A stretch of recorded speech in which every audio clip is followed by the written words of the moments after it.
rêve, mais il ne faudra pas hésiter à déambuler dans les espaces après cette première visite. On ne commence pas par l'accueil, vous avez vu l'accueil qui est au niveau de la rue. Ici, vous êtes dans l'espace qui valorise le patrimoine local. Comme l'a dit M. Marchal, en fait, au début, nous voulions faire un partenariat avec la maison du costume et faire un lien avec la maison du costume qui était en place. Donc finalement, les costumes ont été retirés, mais il n'empêche qu'on a voulu garder un espace qui valorise le patrimoine local. Parce qu'on a un gros travail au niveau de la commune autour du patrimoine local, on a un gros travail d'inventaire par exemple. On installe un parcours photo sur la tourbière de Clairefontaine dans les prochains jours, un parcours permanent. Voilà, on a une diversité de patrimoine et c'est important pour nous de garder cet espace et de développer des actions autour du patrimoine local, que ce soit le mois du galop, que ce soit des expositions temporaires, etc. Donc on a maintenu cet espace-là. On va faire une petite incursion dans l'auditorium. Nous sommes juste à côté. C'est bien, parfait.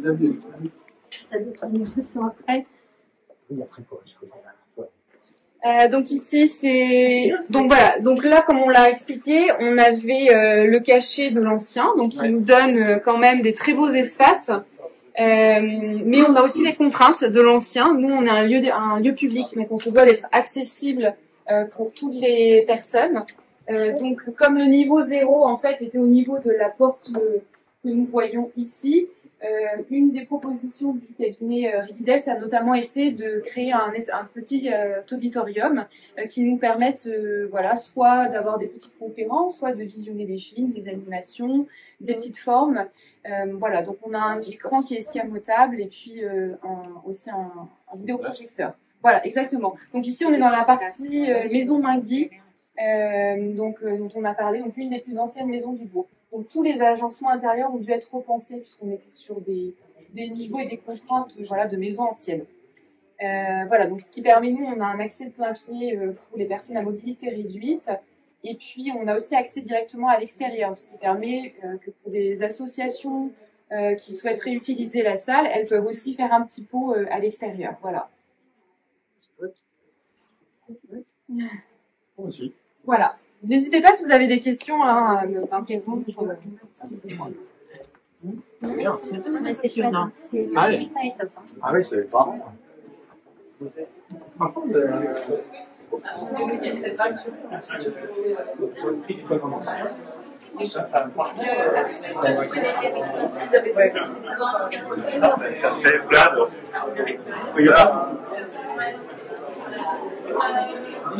ça tombe pas. Donc une petite pause vraiment très courte ici. Donc on a la galerie d'exposition que vous avez vue tout à l'heure qui est de l'autre côté, puis on a un autre espace d'exposition qui est aussi en place ici. Par exemple, on parlait de la collaboration avec la médiathèque départementale du Morbihan. La médiathèque départementale du Morbihan nous met par exemple à disposition des expositions gratuites. Donc actuellement, nous avons une exposition sur les plantes médicinales de Bretagne et nous avons des animations qui sont proposées autour de cette exposition. On a aussi tous les revues qui sont adultes qui sont positionnés là, dans un espace un peu stratégique. Là, on a aussi décloisonné les publics pour qu'il y ait des rencontres aussi. Donc, par exemple, là, on a les revues adultes et autres ici, dans un espace de passage, ce qui permet aux personnes aussi d'avoir la curiosité de peut-être découvrir des nouvelles choses qu'elles ne verraient pas, en fait, si elles les avaient. Il va du 0 tout petit au plus grand. Nous avons décidé de rassembler ici les documentaires aussi pour les adultes, enfin pour les familles, donc les documentaires adultes pour les familles. Voilà, on a un petit espace avec un petit auditorium pour des petits spectacles, des petites formes pour les tout petits, des bébés lecteurs. On a mis en place des jeux, donc là aussi c'est un fonds, on en a parlé grâce à la CAF, c'est un fonds qu'on est en train de développer et mettre en place. Et on a aussi veillé à ce que les lieux soient adaptés. Par exemple, on a des toilettes qui sont adaptées aux tout petits, avec des tables à langer, des toilettes bas. Voilà, c'est des petits détails, mais en fait, à l'utilité et au quotidien, c'est extrêmement important en fait, pour que les familles s'approprient le lieu en fait. Voilà. Je peux continuer si vous voulez. Alors, on va monter donc à l'étage. Ah, d'accord. Alors, elle est dynamique, hein. Ah oui. Elle a d'autres. Ah, d'accord.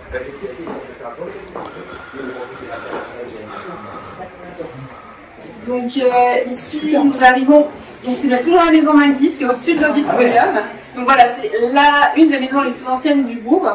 Donc c'est vrai qu'on a l'avantage aussi d'avoir des très grandes cheminées, des très belles cheminées. Magnifique d'avoir donc ici c'est un espace qui est dédié donc à la bande dessinée adulte, mais aussi un espace pour les adolescents. Donc ça c'est vraiment quelque chose que nous avons créé. C'est un fonds qu'on a créé, donc on diversifie nos collections. On propose plus de choses pour les adolescents. Donc, ce sont des fonds qu'on est en train de constituer. C'est vrai que nous cette année, la mairie a aussi fait le choix de mettre un budget d'investissement pour renouveler nos collections. Et d'augmenter notre budget de fonctionnement aussi sur l'achat des collections pour les prochaines années. Et on a essayé aussi de repenser le mobilier pour qu'il soit adapté. Donc par exemple, certains, voilà, vous pouvez avoir des tiroirs, tout est présenté de face. Bon. L'abonnement est gratuit.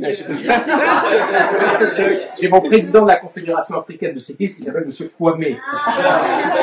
Il était dans le Morbihan jusqu'à hier. Je vais lui envoyer ça, je vais dire commissaire. Ouais. C'est gratuit. Mais il était commissaire de police. Commissaire Kwame, ça va bien.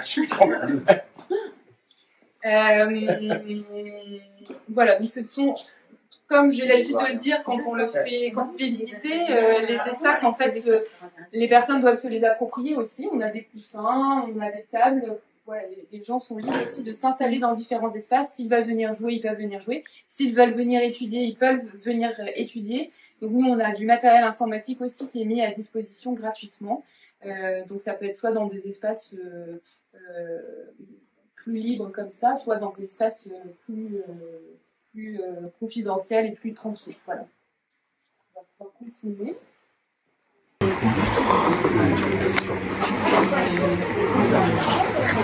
Non, c'est dans le thème. Donc ici, nous avons les collections de romans adultes, donc la fiction et puis les romans policiers. Donc on a notamment des collections adaptées, par exemple, en plus grand caractère pour des personnes qui auraient des difficultés à lire, ou bien on emprunte à la médiathèque départementale, notamment des livres lus, en fait, des livres audio. Donc voilà, ça c'est ce type de collection que nous avons. C'est quoi ici la proportion de livres qui viennent, qui sont la commune et la proportion de livres qui sont médiathèque départementale, c'est quoi à peu près? Je n'ai pas le chiffre en tête exactement, mais... En moyenne sur les communes comme ça, c'est à peu près quoi? Ça dépend, c'est variable. C'est vraiment très variable. De la dynamique. Donc déjà, nous, chaque année... Ah oui. Je vous devez en avoir 2000, non, il y en a plus à vous. Enfin, sur une commune de la taille de Séran, il y a beaucoup plus de fonds municipaux. D'accord, mais sur des plus petites, c'est... Sur des petites, des fois, c'est la moitié. Hein. Voire le 3/4 sur des toutes petites communes sans budget. Puis là, par exemple, on fait deux fois dans l'année, on fait un gros échange sur place de 300 documents, donc c'est ce qui va arriver la semaine prochaine. Et puis on a des navettes tous les 15 jours, avec des demandes ponctuelles sur des livres ou bien des films, de la musique que nous n'aurions pas, ou bien du matériel d'animation aussi, parce que c'est vrai que je prends l'exemple des tapis de lecture, c'est extrêmement cher, et donc pour les tout petits, ça complète.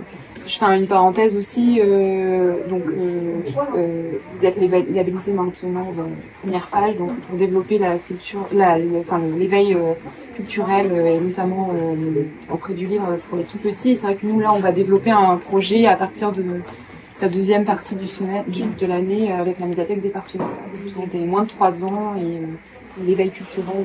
Et c'est en lien avec la médiathèque départementale. Les documentaires pour le adulte, c'est aussi un fonds qui est amené à être énormément renouvelé. Donc nous, on essaye en tant que médiathèque, on peut aussi proposer une diversité de choses.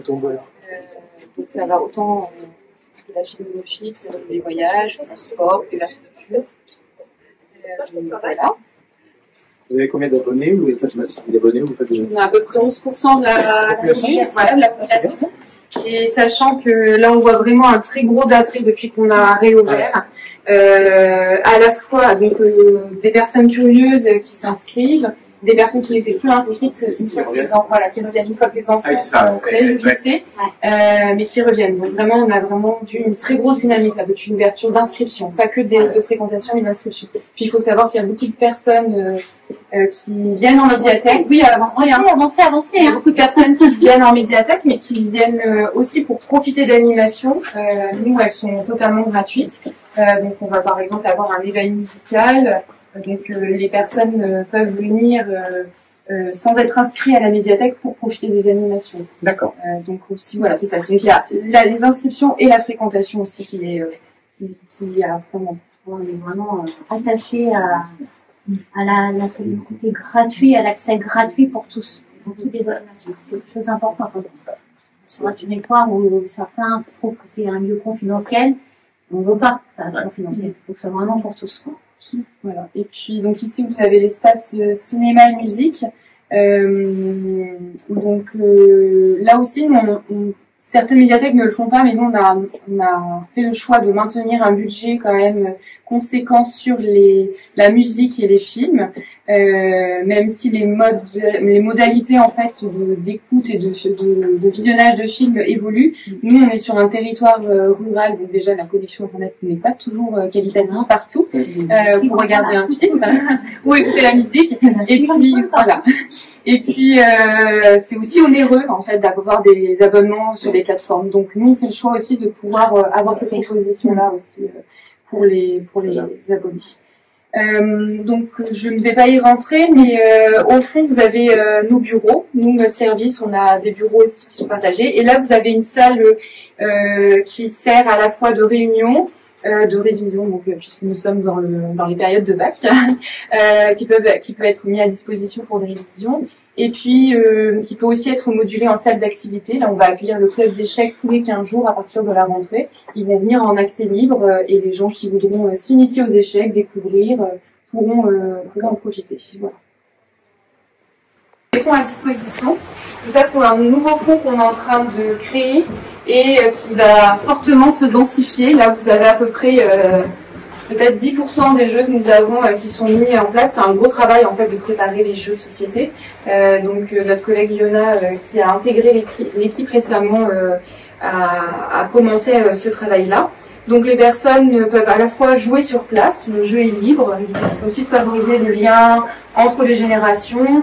On peut jouer à seul, à plusieurs. Les personnes nous apprennent parfois les règles aussi des jeux, donc il y a des échanges.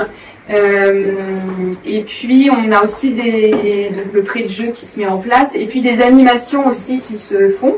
Donc là on va avoir des matinées jeux, en fait tous les mercredis, le premier mercredi du mois en fait on a une matinée jeux qui est ouverte à tout le monde. Là aussi pas besoin d'inscription, c'est libre, c'est gratuit, on peut venir à partir de tout petit jusqu'à plus vieux. Puis l'idée c'est aussi d'avoir des temps intergénérationnels aussi. Voilà, le CME par exemple avait proposé des temps de jeu avec les résidentes et les résidents de l'EHPAD. Donc ça c'est quelque chose que nous souhaitons aussi mettre en place. Voilà. Vous avez c'est réservé. Donc on voit médiathèque départementale. C'est pas voulu, on fait de la publicité, mais c'est juste qu'on va échanger. Ça volontairement, c'était des présidents dans la ville, il faut que ça soit un on prépare pour la semaine prochaine. C'est parfait, hein. Voilà, vous avez. Les papiers. Je vois que vous avez changé le logo sur les cartons, c'est bien. Ça y est, oui. Vous voyez, pour regarder avec les anciens, on a des belles boîtes. Oui, donc c'est voilà, c'est ça, on est en train de préparer, comme je disais tout à l'heure, le prêt que. Donc on a la navette de la médiathèque départementale qui nous amène des livres tous les 15 jours que nous réservons, mais 2 fois par an, on va sur place. N'hésitez pas à avancer pour les personnes qui sont en escalier.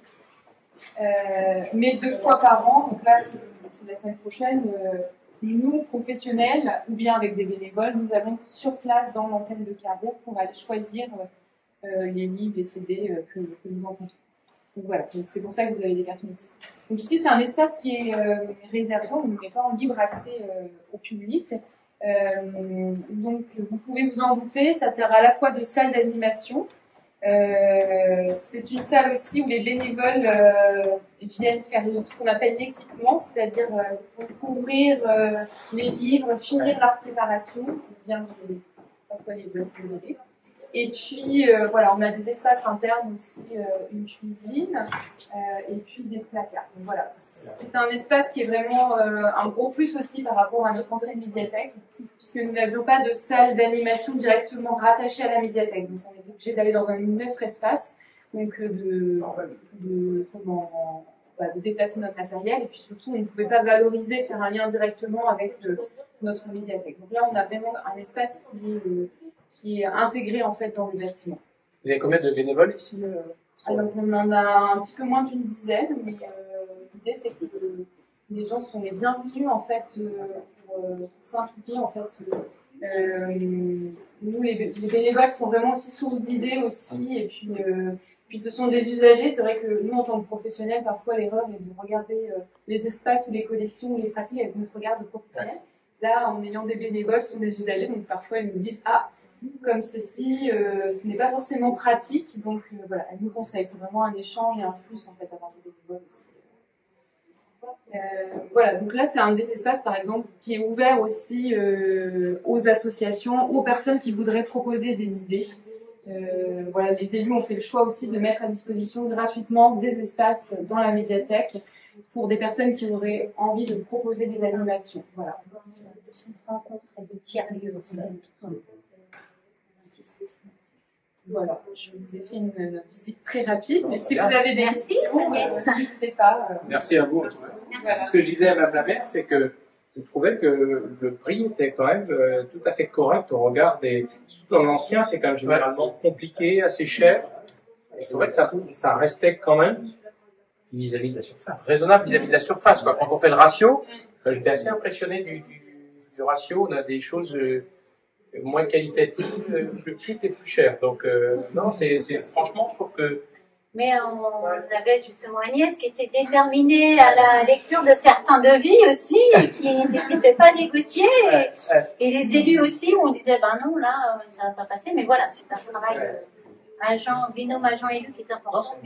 Bravo. Merci. Merci. Et donc, on va pouvoir aller prendre un verre. Voilà.